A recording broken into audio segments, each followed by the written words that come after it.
नेपाल एक भूपरिवेष्टित मुलुक हो। यहाँका अधिकांश भूभागहरू पहाडले बनेका छन्। पहाडी हरियाली र मोती झैँ घेरिएका सेता हिमालहरूले झनै सौन्दर्यता बढाएको छ। हिमाल र पहाडलाई सहारा दिए झैँ तराईका फाँटहरू फैलिएका छन्। मिश्रित भौगोलिक हावापानीको अवस्था, फरक फरक मौसमका कारण हामी प्राकृतिक विविधता युक्त स्वर्गीय भूमिमा बसोबास गरिरहेका छौँ। हिमाल, पहाड, तराईको आफ्नै विशेषताहरू छन्। त्यस्तै विभिन्न जात जातिको बसोबास रहेकाले बहुल जातीय राज्यको रूपमा स्थापित छन्। प्राकृतिक सौन्दर्यतासँगै जातीय विविधताले पनि हामी सम्पन्न छौँ। भाषा, रीतिथिति, संस्कृतिका धनी हामी पर्यटकीय रूपमा धनी हुनुको पछाडि यिनै अमूल्य निधिहरूले गर्दा नै हो। यी अमूल्य प्राकृतिक जटा सांस्कृतिक निधिहरूलाई उचित व्यवस्थापन र प्रचार प्रसार गरी स्रोतको परिचालन गर्न सकेमा हामी आर्थिक रूपमा समृद्ध हुन खास समय लाग्दैन भने रोजगारीको लागि भौतारी रहनु पनि पर्दैन। यस्तै विविधता भित्र लुकेको अर्को एउटा आकर्षक गन्तव्य हो पिके। सोलुखुम्बुको तामाखानीमा र गोली गाविसमा पर्ने यो गन्तव्य 4060 र 4063 मिटरको उचाइमा रहेको छ। विशेष गरी विभिन्न उच्च हिम श्रृङ्खलाको दृश्यावलोकन गर्न सकिने पिकेको बहु विशेषताहरू छन्। यहाँ वर्षेनी विभिन्न मेलाहरू लाग्ने गर्दछ। यहाँ विशेष गरी याक, नाग, चौरी, भेरी गोठहरू देख्न पाइन्छ। विभिन्न बहुमूल्य जडीबुटीको भण्डारणको रूपमा यो ठाउँलाई लिइन्छ। स्वच्छ हावापानी, प्राकृतिक रूपमा फक्रिएको पुष्पहरूको वासना यहाँको अर्को विशेषता हो। लालीगुराँस, चिमाल, सेतो गुराँस लगायत 25 भन्दा बढी लाली गुराँसहरू यहाँ पाइन्छ। त्यस्तै गोब्रे सल्ला, ठिङ्ग्रे सल्ला, दियाले सल्ला, धुपी सल्लाहरू पनि यहाँ पाइन्छ। विशेष गरी बर्सातको समयमा यहाँ चौरी गोठहरू देख्न पाइन्छ। जाडोयामको सुरुवातसँगै चौरी गोठहरू बेसी झर्छन् भने नाक, याकका गोठहरू भने 12 महिना यहाँ देख्न सकिन्छ।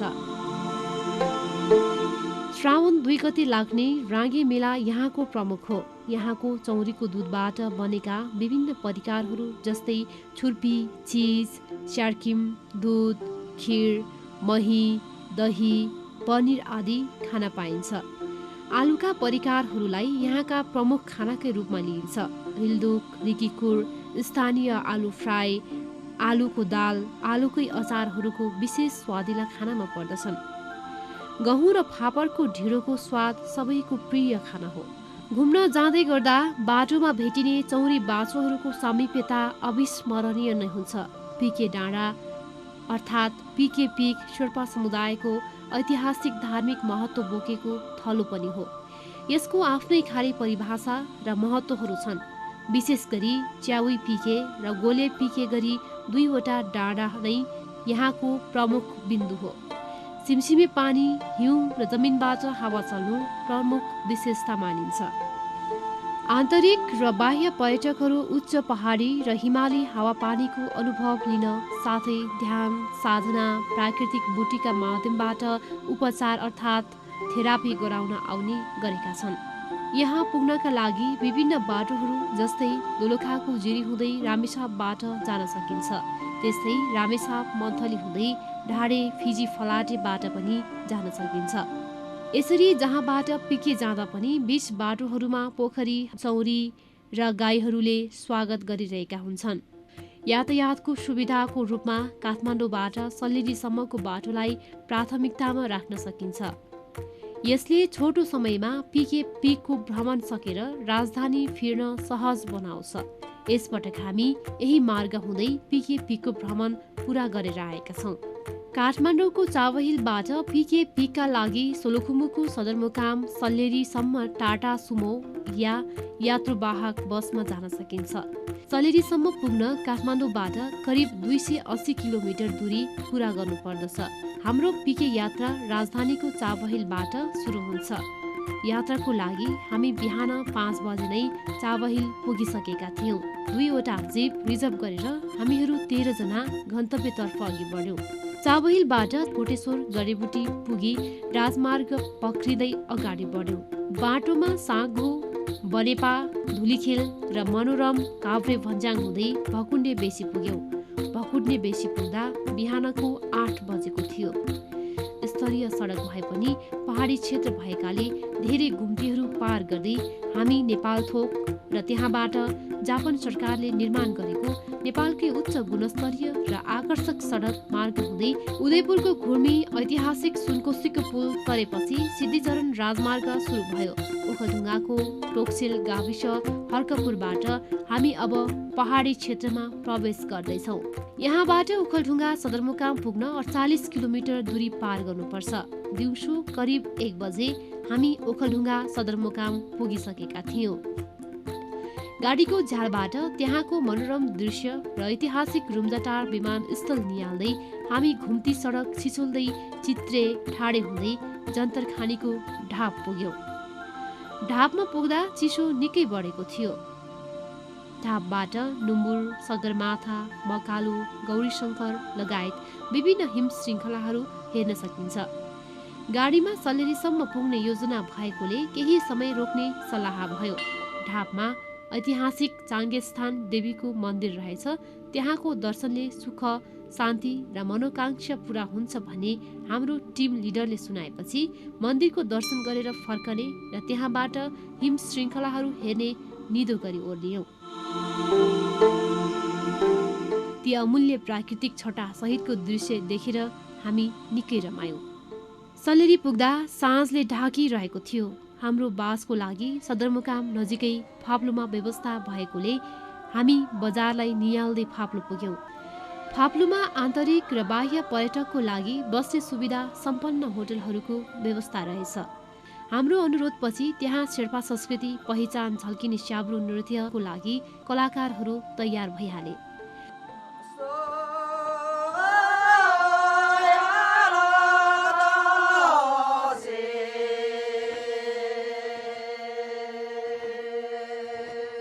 त्यसले हाम्रो दिनभरको थकानलाई मेटाइसकेको थियो।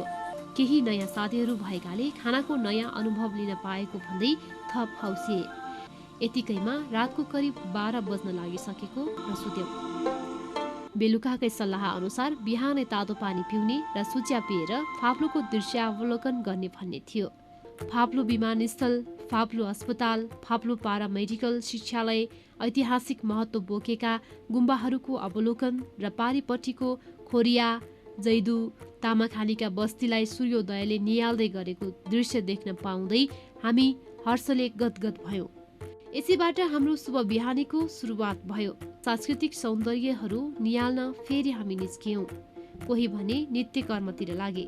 हामी फाप्लु नजिकैको स्याउ बगैँचाको बीचमा रहेको ऐतिहासिक फाप्लु गुम्बाको अवलोकन गर्यौँ। हामीले त्यहाँ पूजा र दर्शन गर्यौँ। आजको हाम्रो यात्रा पुरै पैदल नै हुने भएकोले त्यहाँबाट बिस्तारै बिस्तारै अघि बढ्यौँ। त्यस दिन जुनबेसी भन्ने ठाउँमा पुग्नु थियो। त्यहाँ पुग्न अझै 4 घण्टा हिँड्नुपर्ने थियो। बीच बाटमा सल्लिपिरहरू हरियाली दृश्य कलकल बग्ने खोलाहरूसँग खेल्दै अघि बढ्यौँ।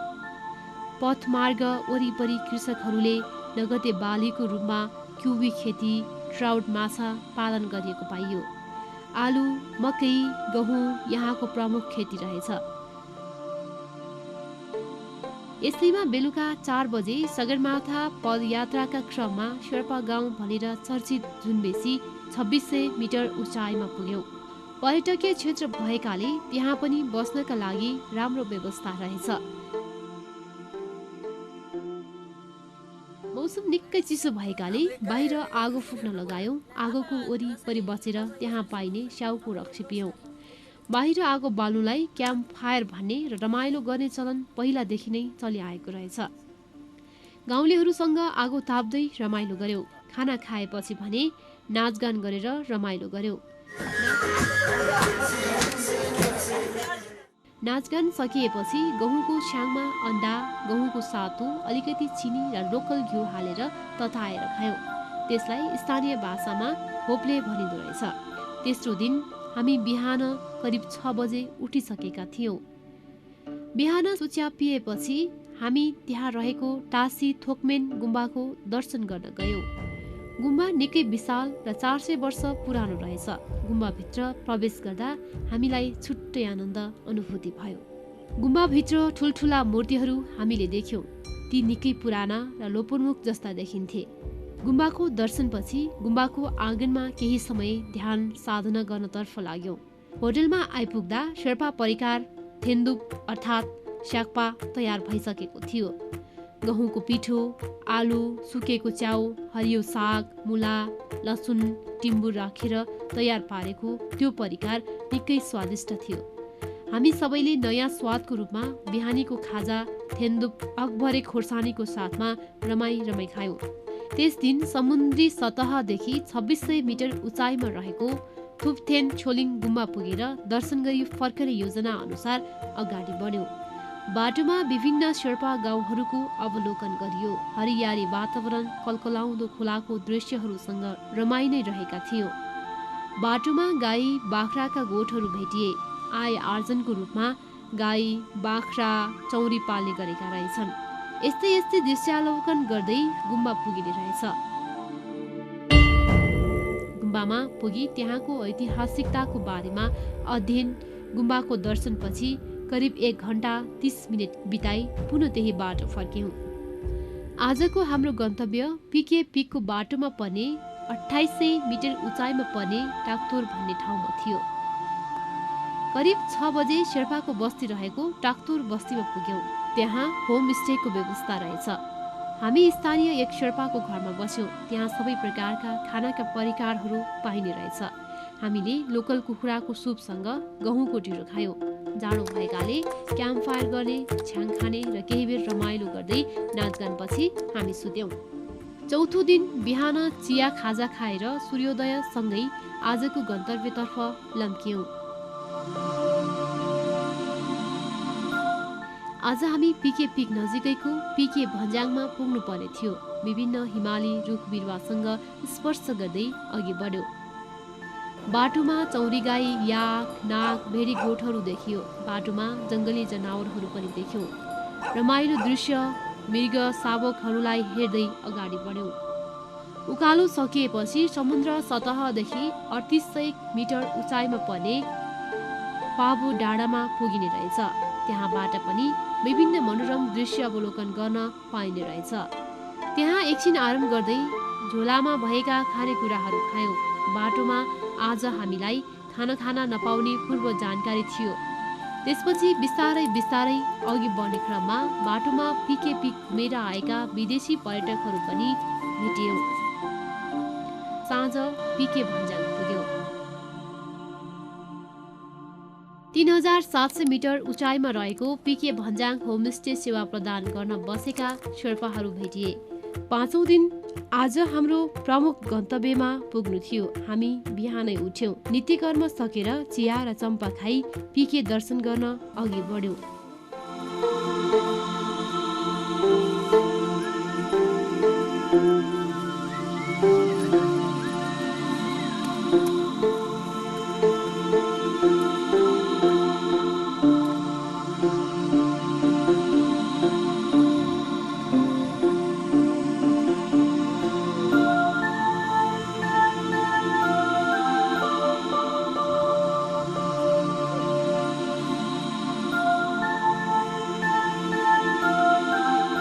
करिब 2.5 घण्टापछि हामी मुख्य ठाउँ पिके पुग्यौँ।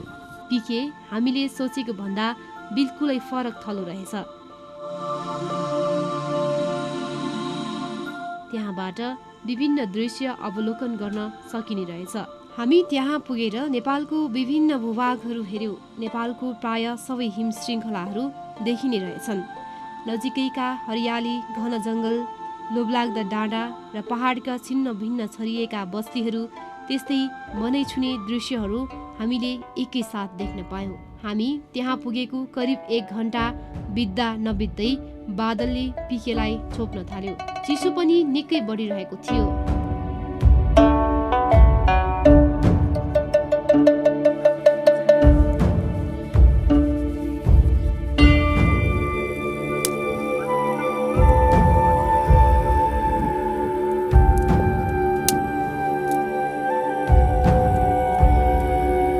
पर्न थालेपछि अत्याधिक जाडो महसुस गर्दै हामी पिकेको ऐतिहासिक देवीथानको दर्शनमा गयौं। यो ओखलढुङ्गा, सोलुखुम्बु र रामेछाप वासीको ऐतिहासिक पूज्य थलो रहेछ। त्यहाँ सुनपाती, धुपी र असंख्य बुटीहरूको वासनाले हामीलाई आनन्दित महसुस गरायो। त्यहाँ सुनपाती टिप्नका लागि विभिन्न जिल्लाबाट आउने गरेका रहेछन्।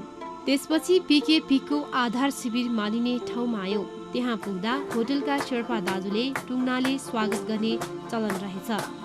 हामीलाई पनि उहाँले त्यसरी नै मिठो टुङ्नाको धुनले आतिथ्य सत्कार गर्नुभयो।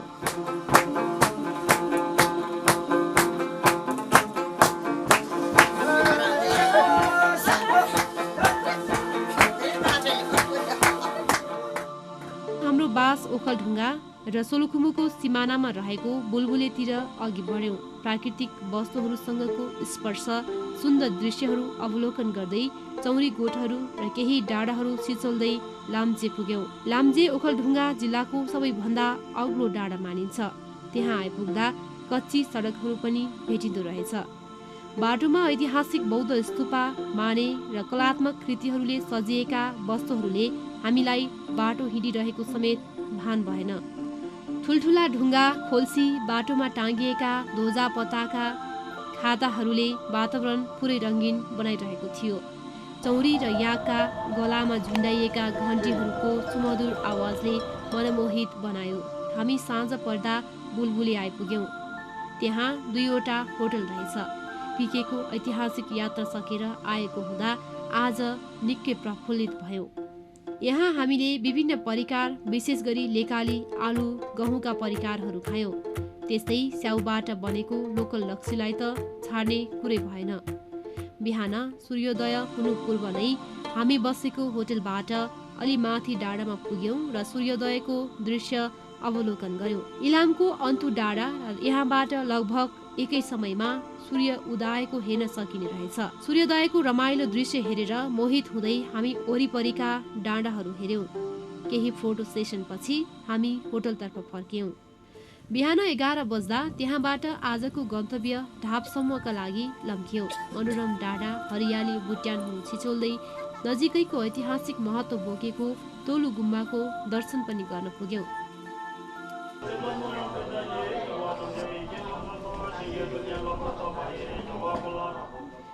त्यहाँको ऐतिहासिकताको बारेमा जानकारी लिई केही समय गुम्बामा श्रद्धा गरी बस्दै आउनुभएका वृद्ध बा आमाहरूसँग भलाकुसारी गर्यौं।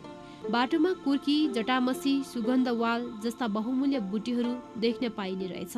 गुराँस, चिमालको घना जङ्गल छिचोल्दै टापटिङको राखोप भन्ने ठाउँमा पुग्यौं। त्यहाँ मानव बस्ती बस्न सुरु भएको देख्न पायौं। त्यसपछि ऐतिहासिक थलोको रूपमा चिनिएको झाँप्रेमा पुग्यौं। झाँप्रेमा गुम्बा, बौद्ध स्तूपा र ऐतिहासिक सम्पदाहरूको अवलोकन गर्यौं।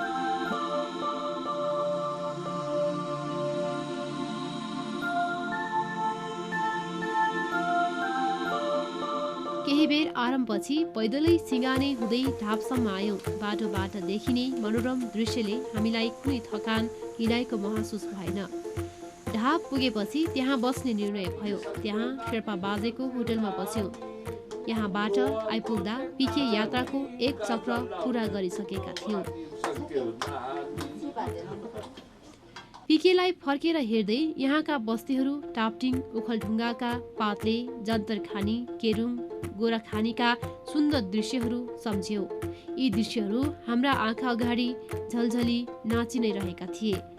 ढापमा बस्दा देखेका दृश्यहरू, चालेका पाइलाहरूका बारेमा चर्चा भयो। ढापको बसाइ पनि अरू दिनको जस्तै अविस्मरणीय बनाउँदै हामी सुत्यौं। बिहान पुनः उही बाटो हुँदै हामी राजधानी फिर्ता भयौं।